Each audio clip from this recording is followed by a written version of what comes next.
নমস্কার বন্ধুরা, আজকে রেসিপি হচ্ছে high protein healthy chicken pasta recipe. এই রেসিপিটা খুবই সহজে বানানো যায় আর এটা একটা হেলদি রেসিপি। আপনারা হেলদি মানে ভাবেন যে টেস্টি হবে না, কিন্তু এইভাবে একবার পাস্তা বানিয়ে দেখুন, খুবই টেস্টি হবে আর খুবই হেলদি।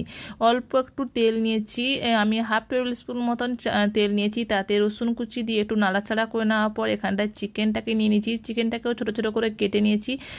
চিকেনটা ফ্রাই করার সময় দিয়েছি লঙ্কার গুঁড়ো আর দিয়েছি লবণ। এখানে আমি পিঙ্ক সল্টটা ব্যবহার করছি। এরপর এটাকে ভালো করে ভেজে নিতে হবে। এই চিকেনটা যখন ভাজবো তখন জল ছাড়তে শুরু করবে, তখন আর ভাজতেও সুবিধা হবে না, অল্প তেলে।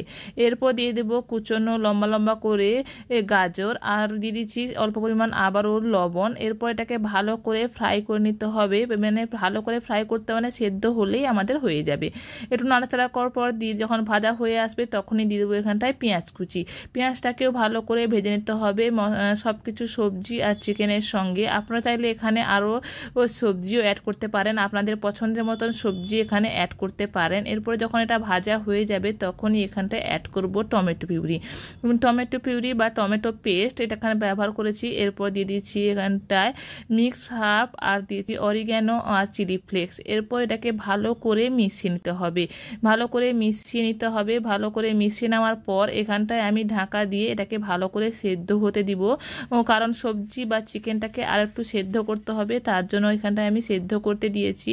এই সেদ্ধ ঢাকা চাপা দিয়ে দিলেই কত সুন্দরভাবে একটা জল বেরোতে শুরু করে দিয়েছে এবং টমেটোর কালারটাও চেঞ্জ হতে শুরু করে দিয়েছে।